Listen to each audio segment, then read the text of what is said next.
Os dois irmãos, sabiamente tocados pela palavra do amigo que lhes ganhara a confiança, sentiam-se agora mais à vontade. A confissão do assistente e o exemplo de humildade que nos fornecera espontâneo penetrara-lhes profundamente. Leonel, impulsivo e franco, falou dos ideais de que se inflamara anos antes. Possuía estranhado amor ao solo e projetara quando jovem a organização de um reduto agrícola em que lhe fosse possível consagrar-se a nobilitantes experiências. Anelaria ter vivido largo tempo na propriedade familiar, criando um setor de ação própria.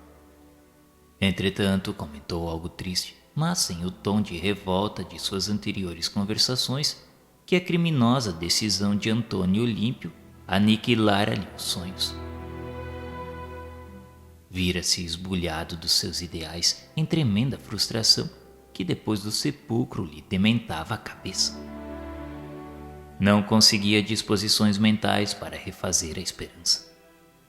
Sentia-se como desespero em pessoa, como alguém que se identificasse irremediavelmente agrilhoado a pelourinho degradante. Leonel mostrava-se agora inflexão de pranto na voz, revelando-se imensamente transformado. Clarindo, cuja inteligência refinada nos infundia cauteloso respeito, estimulado por Silas, começou a dizer de sua inclinação para a música. Quando menino, entre os homens, acreditava-se talhado para a arte sublime. Jovem, apaixonara-se pela obra de Beethoven, cuja biografia guardava de cor.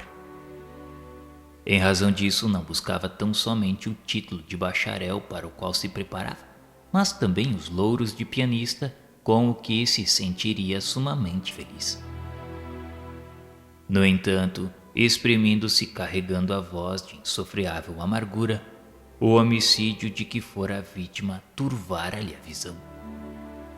Albergava no íntimo tão somente o ódio que passara a reger-lhe a existência. E com o ódio no coração, não sabia rearquitetar os castelos do princípio. Clarindo fez longa pausa e acentuou com agradável surpresa para nós. Entretanto, em nossos contatos pessoais nos dias últimos, começo a perceber que, se tivemos a experiência física ceifada em plena juventude do corpo, indubitavelmente possuíamos débitos que justificavam provação assim tão rude. Embora isso não exima Antônio Olímpio, o irmão ingrato, da culpa que carrega, esposando a responsabilidade do terrível assassínio com que nos precipitou nas sombras. Exatamente, meu amigo. Este seu argumento denuncia grande renovação. Contudo, o assistente não pôde continuar, porque Clarindo mergulhou a cabeça nas mãos e clamou em lágrimas. Mas, ó Deus, por que só conhecemos a alta virtude do perdão quando já nos enodoamos no crime? Por que só tão tarde o desejo de restaurar o campo de nossas aspirações, quando a vingança já nos crestou a vida no incêndio do mal? Enquanto Leonel lhe acompanhava a explosão de dor e remorso com sinais de aprovação, e Silas o acolhia generoso de encontro ao peito, pressentimos que Clarindo se reportava a morte de Alzira, debaixo da obsessão que, sem dúvida, ele e o irmão haviam comandado. O orientador de nossa excursão, todavia, deu-se pressa em consolá-lo, exortando o bondoso. Chora, meu amigo, chora. Desabafa, pois as lágrimas purificam o coração. Ainda assim, não permitas que o pranto te esmague a lavoura de esperança. Quem de nós aqui está sem culpa? Todos temos compromissos a resgatar, e o tesouro do Senhor jamais se empobrece de compaixão. O tempo é a nossa bênção. Com os dias coagulamos a treva ao redor de nós, e com os dias converteremo-la em sublimada luz. Entretanto, para isso é indispensável perseveremos na coragem e na humildade, no amor e no sacrifício. Levantemo-nos na direção do futuro, dispostos à reconstrução dos nossos destinos. Notamos que Clarindo, naquela hora, propunha-se vazar o coração em nossos ouvidos. Queria desabafar e confessar-se. Silas, no entanto, restituindo a meditação, convidou-nos ao regresso, prometendo voltar na noite seguinte. Os dois companheiros, completamente modificados, reinstalaram-se no lar de Luís e prosseguimos de retorno.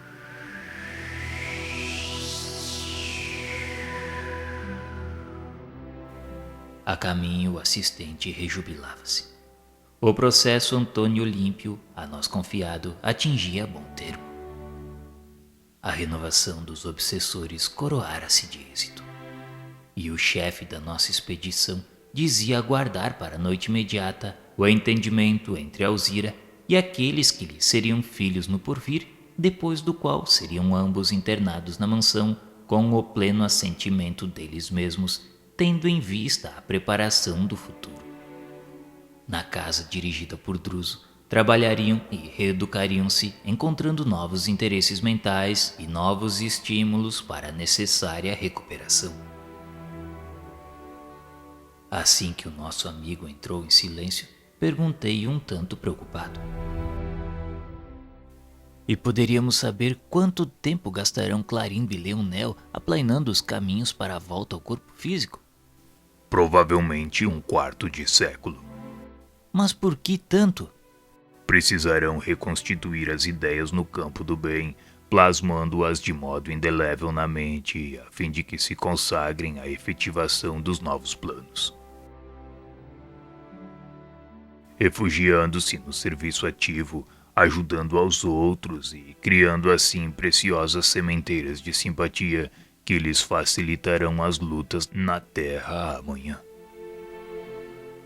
No trabalho e no estudo, tanto quanto nos empreendimentos da pura fraternidade, amealharão incorruptíveis valores morais e a reeducação, dessa forma aperfeiçoando-lhes as tendências, predispondo-os à vitória de que necessitam nas provações remissoras. E Antônio Olímpio, pelo que deduzo, permanecerá muito menos tempo na mansão.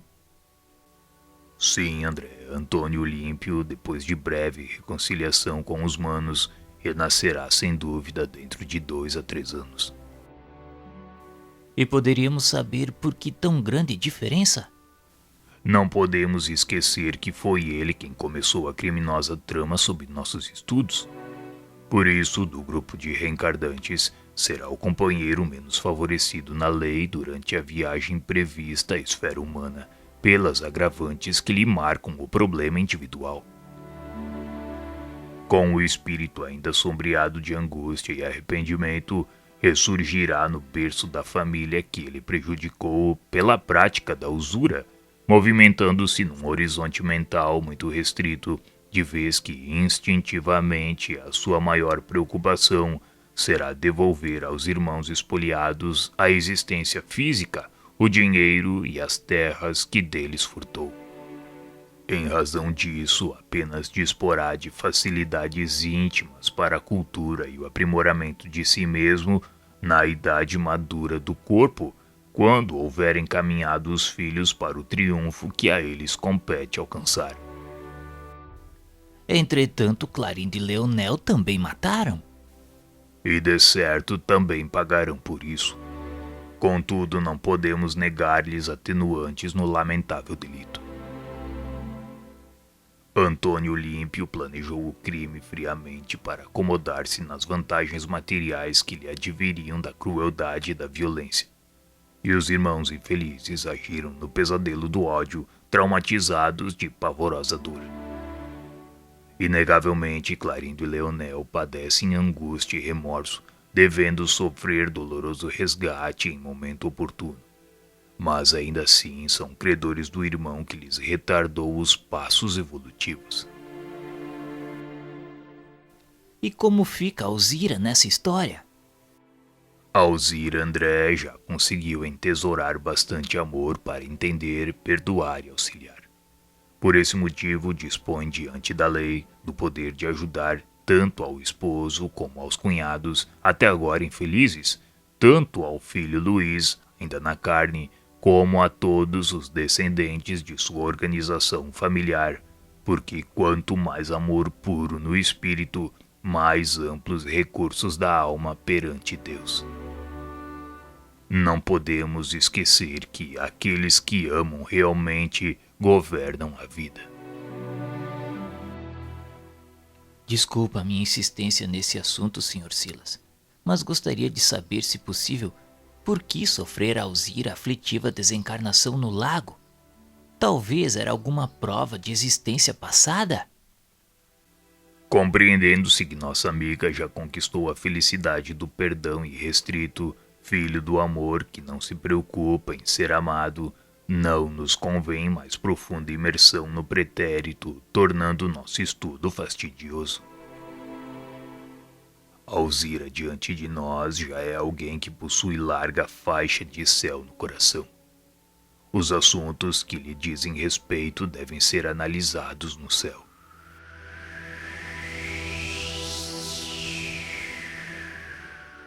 Atingíramos a mansão e, recolhidos a nós mesmos, passamos a digerir as lições da hora em curso. As peças de amor e ódio, sofrimento e vingança do processo Antônio Olímpio eram as mesmas de nossos dramas pessoais, destacando a necessidade de amor e perdão em nossas vidas, para que, através do sentimento puro, pudéssemos avançar da sombra para a luz. E nessas graves reflexões, aguardamos ansiosamente a noite seguinte.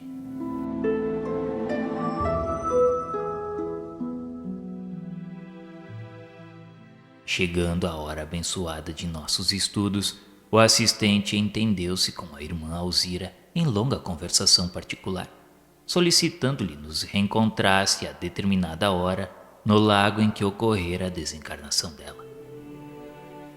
Em seguida, recomendou a 2 cooperadoras da casa que lhe acompanhassem à viagem, instruindo-as para que nossa amiga somente viesse até nós quando chamada por nosso grupo em serviço.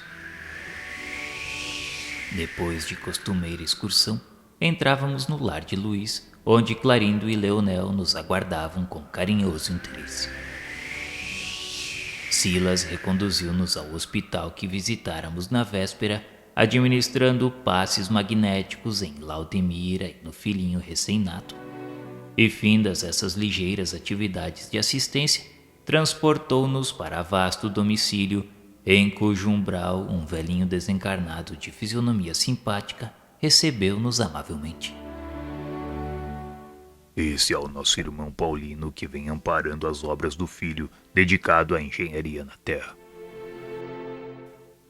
E Paulino deu-nos acesso ao interior familiar, situando-nos num espaçoso gabinete em que um homem maduro jazia debruçado sobre um livro. O generoso anfitrião nos apresentou como sendo o filho encarnado, cuja missão técnica assistia com invariável desvelo. E porque indagasse ao diretor da casa a excursão em que poderia servir-nos, Silas rogou-lhe os bons ofícios junto ao filho para que nos fosse propiciados ali o prazer de alguns momentos de música, solicitando-lhe, se possível, alguma página especial de Beethoven. Com surpresa vimos nosso amigo abeirar-se do engenheiro, segredando-lhe algo aos ouvidos. E longe de assinalar-nos a presença, qual se estivesse constrangido por si mesmo ao ouvir música, o cavalheiro interrompeu a leitura, dirigiu-se à vitrola e consultou pequena discoteca de que retirou a pastoral do grande compositor a que nos referimos.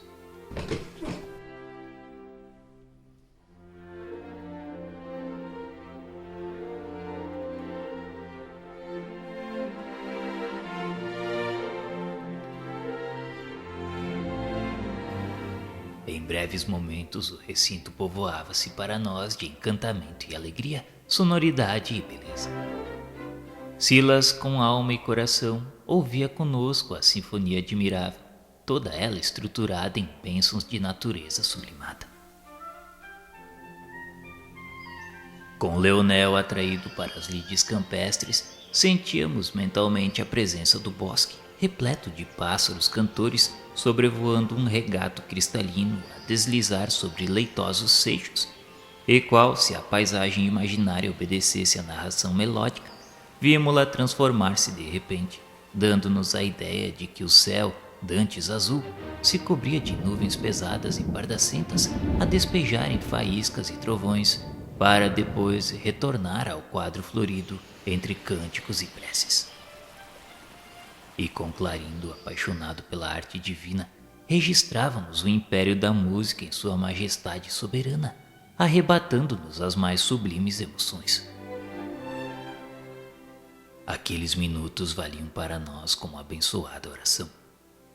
Os lances da magnífica sinfonia como que nos elevavam a círculos harmoniosos de ignota beleza, e todos trazíamos lágrimas abundantes, de vez que os encantadores acordes em movimento possuíam a faculdade de lavar-nos miraculosamente os refolhos do ser. Findas as notas derradeiras, despedimos-nos maravilhados. Nossos pensamentos vibravam em sintonia mais pura, e os nossos corações pareciam mais fraternos. Por solicitação de Clarindo, que parecia atender instintivamente à sugestão de Silas, demandamos o lago na velha propriedade dos Olímpios. O plenilúnio coroava o campo de prateadas fulgurações. A noite ia alta.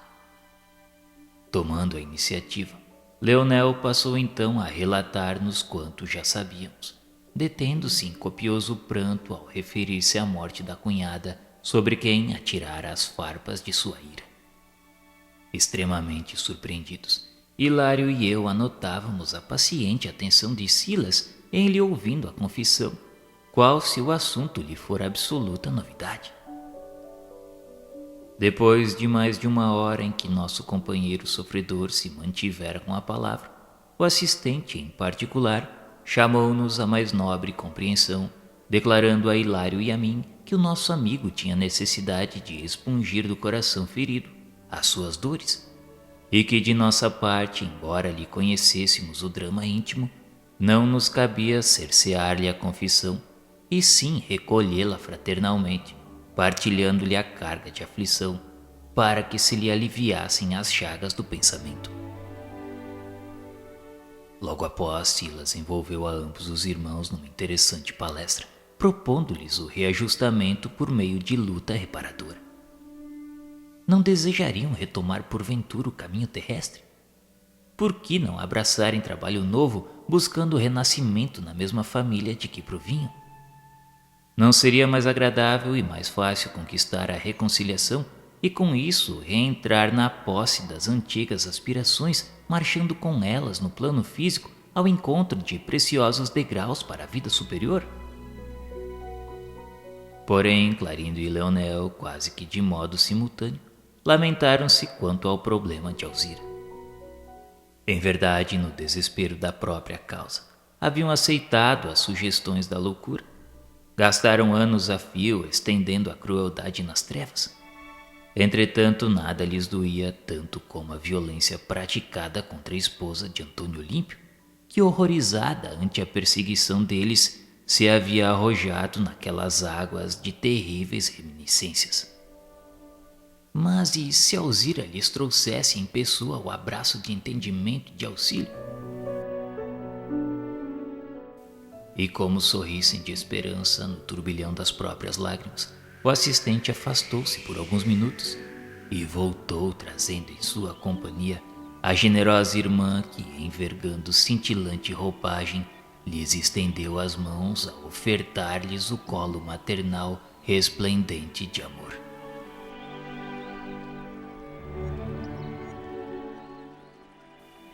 Clarindo e Leonel, qual se fossem feridos de morte, caíram de joelhos, esmagados de medo e júbilo.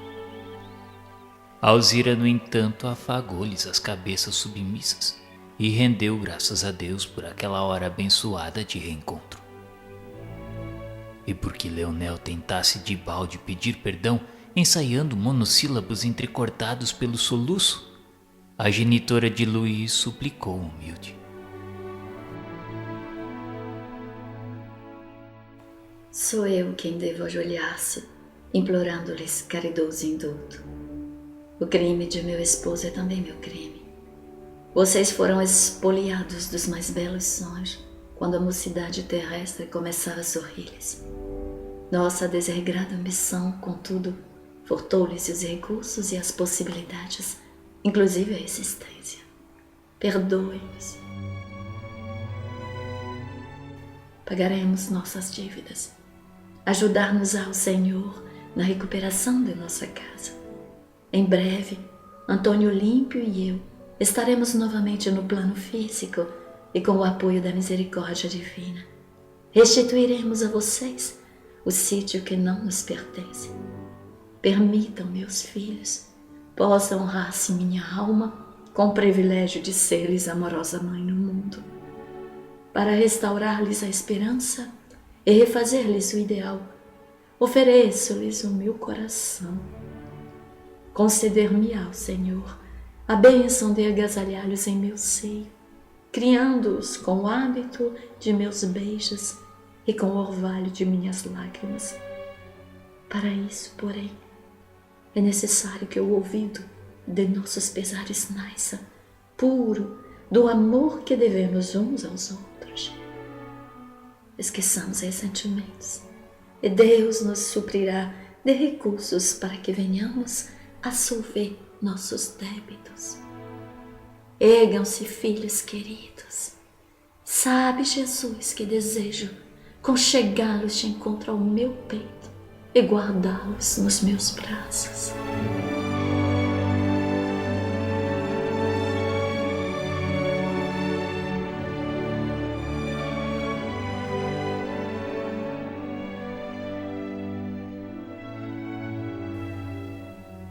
Alzira, porém, não conseguiu continuar. Copioso pranto orvalhava-lhe a face, mas algo como que se lhe represava na garganta, abafando-lhe a voz. Ainda assim vimos a gloriosa vitória do amor naqueles momentos rápidos. Do tórax de Alzira, chispas flamejantes emergiam em sucessivas ondas de safirino esplendor, dando-nos a ideia de que a sua grandeza íntima se havia transformado em fonte de imensa luz.